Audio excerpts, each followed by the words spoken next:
마음은 심란하고 정신은 어디 가출한 듯이 하루하루를 살고 있습니다. 저는 진해에 사는 31살 남자이고 동갑내기인 와이프와 지내고 있었죠. 결혼 3년 차에 저에게 이런 일이 일어나 많이 혼란스럽고 힘이 듭니다. 와이프는 아이를 가진 후 육아휴직을 하며 집에서 생활하였고 아이 낳고 살이 쪄 운동하고 싶다고 해서 헬스 개인 PT도 150만원짜리 결제도 해주면서 제 나름대로는 제 아내를 잘 챙겨줬다고 생각하고 살았습니다. 와이프는 육아휴직을 마치고 복직한 뒤 자주 회식이라며 외출을 하였고 오랜만에 육아를 벗어나 일하는 아내가 늦게 들어와도 그러려니 이해를 하려고 했습니다. 그런데 제가 너무 이해를 해준 탓일까요? 술을 먹고 새벽 4시 넘어 귀가하는 시간이 점점 늘어가기 시작했고 의심을 하면서도 저희에게는 눈에 넣어도 안 아픈 2돌도 안 된 아기가 있는데 설마 그런 짓을 할까 생각하였습니다. 올해 3월 아이가 2돌이 되기 며칠 전 저는 보고 싶지도 생각하기도 싫은 장면을 보았습니다. 빌라 2층 베란다에 있는데 어떤 남자와 와이프가 함께 빌라 입구로 오더니 남자가 제 와이프에게 목에 멍자국 잘 가르라는 말을 하는 걸 들었습니다. 그 소리를 들은 저는 격분해서 베란다 위에서 뭐냐고 따지니 남자놈은 택시를 타고 도망가듯 갔고 와이프는 집으로 올라오더니 회사 동생에게 무슨 짓이냐고 적반하장으로 나오는 겁니다. 아내는 술도 안 먹었다고 하는데 술 냄새가 났고 그 상태로 아기가 자고 있는 곳으로 가려고 해서 저는 그 몸으로 어딜 가냐고 화를 냈습니다. 그러고는 화장실에 들어가서 안 나오길래 장모님께 먼저 전화를 걸었고 팔은 안으로 굽는다고 장모님은 그럴 애가 아니다 라고 반복해서 말을 하시더라고요. 제가 장모님께 전화하는 걸 들었는지 와이프는 밖으로 나와서 장모님과의 통화를 끊어버리더니 나도 숨 좀 쉬고 살자고 하는 겁니다. 솔직히 와이프는 주간 야간을 번갈아 가며 일을 하는 회사였었고 저는 야간이 없는 병원 일을 해서 칼퇴가 가능해서 애를 돌보는 건 온전히 제 몫이었습니다.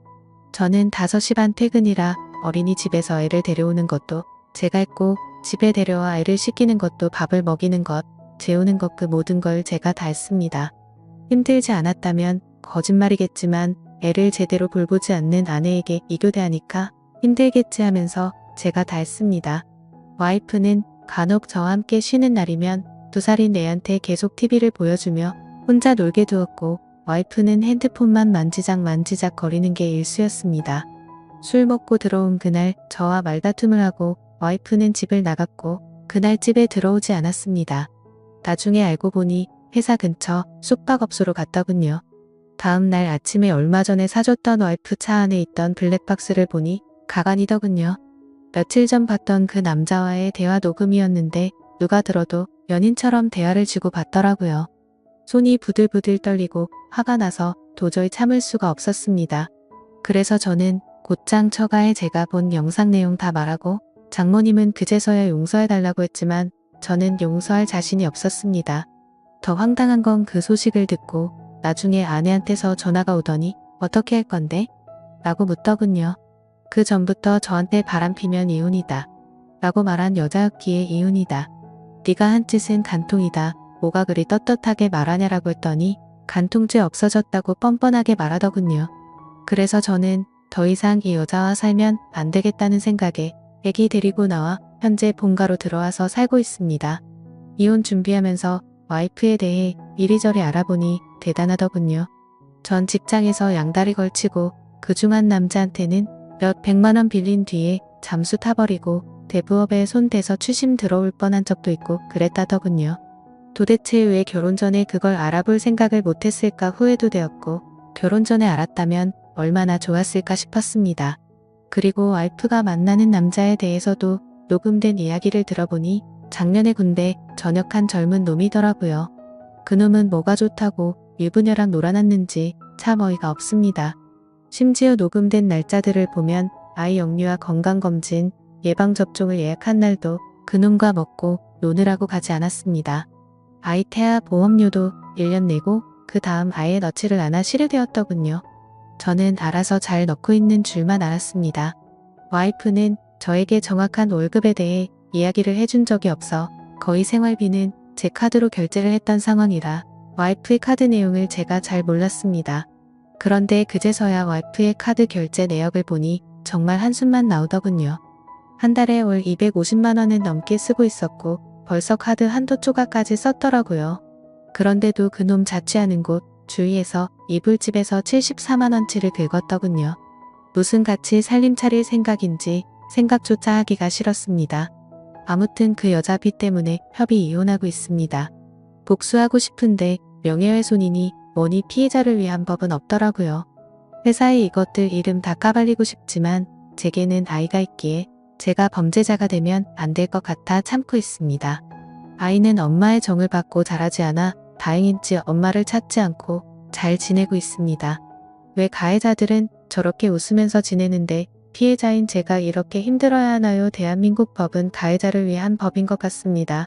중구난방으로 적었습니다. 긴 글 읽어주셔서 감사합니다. 다음은 후기 내용입니다. 안녕하세요. 여러분들, 저는 이 글 쓴 이의 절친한 친구입니다.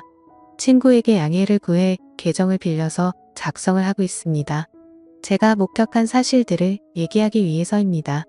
저는 이 친구의 연애 시절부터 쭉 지켜봐왔습니다. 이 여자 때문에 항상 힘들어했습니다. 사람들 앞에서 무안 주는 거는 예사고 친구의 친척들과 모이는 자리, 모처럼 대학교 친구, 고등학교 친구들이 모이는 자리에도 전화로 거기는 왜 갔냐, 지금 당장 집에 들어가라, 그럴 시간에 나를 보러 오라고 떼를 쓰고 화를 내고 욕하는 게 다반사였습니다. 제가 보기에도 집착이 병적으로 심했습니다. 친구들 커플끼리 놀러갈 때도 자기 맘에 안 드는 게 하나라도 있으면 바로 버스를 타고 혼자 집에 가버리고 집에 가서 전화로 화내고 욕하고 그러더군요. 더 웃긴 일도 있습니다. 결혼식 전날 친구 커플들끼리 모였습니다. 분명히 그 여자한테도 얘기를 했고요. 임신 때문에 술을 마시면 안 되니 친구 보고 혼자 가서 놀라고 했습니다. 친구들끼리 재밌게 노는데 수시로 전화가 오더군요. 나 빼고 노니깐 재밌냐고 하면서 집에 빨리 안 들어가냐고, 뭐하는 짓이냐고 온갖 소리를 지르더라고요. 옆에서 통화를 듣고 있던 저희 친구들도 다 황당했습니다. 분명히 같이 가자고 얘기도 했었고 허락을 했었으니깐요. 아무튼 그날도 여러분이 생각하시는 대로 또 싸웠습니다. 그래도 다음날 결혼식이니 잘 풀리길 바라면서 집으로 귀가를 했죠. 결혼 후에는 제 친구한테 심한 말을 많이 했습니다. 특히 친구 부모님을 무시하기 일쑤였습니다. 너희 집에서 해준 게 뭐가 있냐부터 시작해서 너희 집이 그렇게 잘 났냐 등등, 뭐 흔히 얘기하는 시댁 구박, 그런 건 옆에서 볼 때 전혀 없었습니다. 친구 어머니께서는 그 여자가 전화하기 전까지는 절대 하지 않으셨습니다. 할 말이 있으시면 친구를 통해서 하였지만 그것 또한 집안 행사 관련 말씀이셨습니다. 그리고 이 여자는 모정이라고는 찾아 볼 수가 없었습니다. 친구에게 들은 얘기도 있지만 제가 친구 집에 놀러가서 본 장면도 있죠. 애가 엄마가 봐주지 않는다고 스스로 토를 하고 했습니다.